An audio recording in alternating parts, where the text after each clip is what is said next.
Hi everyone, welcome to class. Today we'll be talking about Texas stories.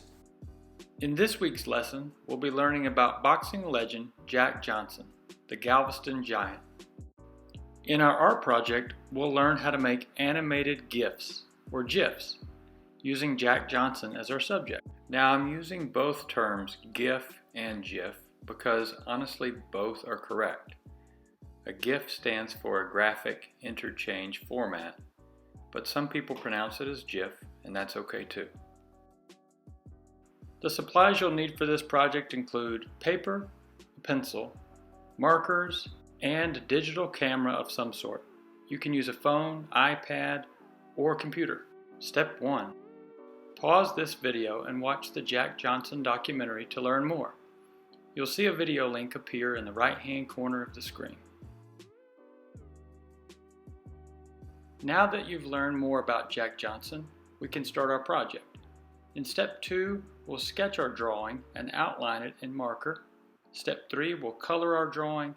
Step 4, we'll set up a camera so we can record our animation. In step 5, we'll create the animation and then upload it online to a website to create our animated GIF. Step 2. On the left side of my screen, I have a portrait that I've found of Mr. Johnson online. I'm using it to create a sketch. This will be a portrait of Jack Johnson, which I'll later outline and color in. After I've sketched it with pencil and used my eraser when needed, I take a black marker and outline the figure to make it stand out on camera. Take your time creating the sketch. There's no need to rush, and if you want to use another photo you found online of Jack Johnson, you can. If creating a portrait is something you're not interested in doing, think about writing out Jack Johnson's name. We can animate that as well. Begin just with simple letter forms and then add visual weight to them by making them into block letters. After you've drawn them out with pencil, outline with black marker so they stand out better on screen, just like the portrait. If you have time, you could do both. After you write out his name, you can add a title below, like I'm doing here, Heavyweight Champion. Step 3. Now that you've created your drawing, color it in with the markers that you have available. This is where you can have fun. Since most of our photographs of Jack Johnson are black and white, we can experiment with different colors on his shirt. Perhaps you even want to add details like the word champion or the word boxing. Have fun with it. Make it your own. In this example, I've given him a silver shirt with the word champion on it. Step 4.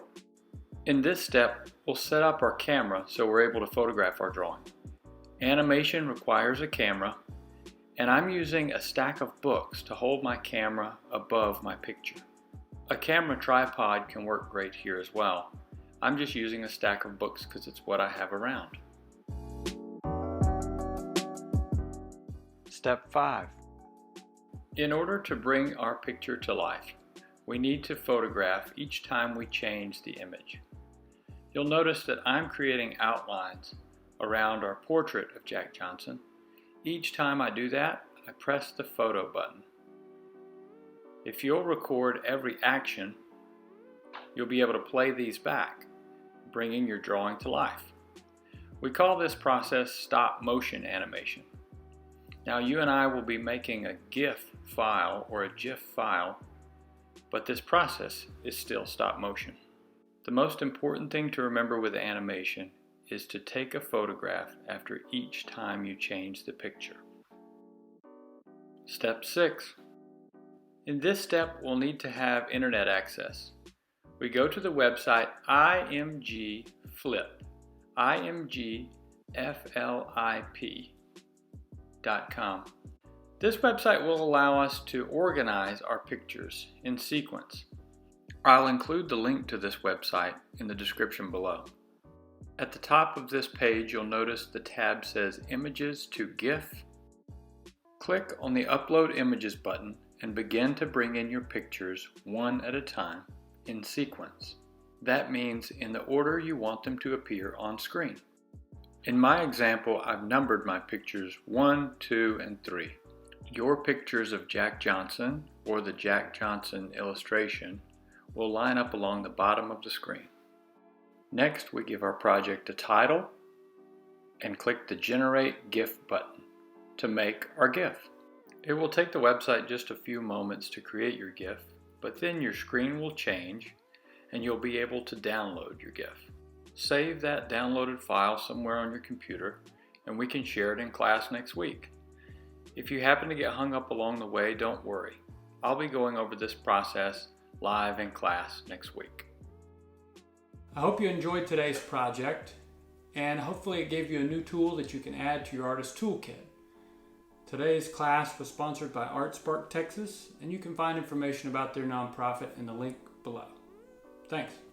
Don't forget, you can like, share, and subscribe to our channel. The link to donate can be found in the description below. Thank you to our ArtSpark funders: Texas Commission on the Arts, National Endowment for the Arts, Creative Forces, St. David's Foundation, Austin Public Library, Cultural Arts City of Austin, and the Donald D. Hamill Foundation.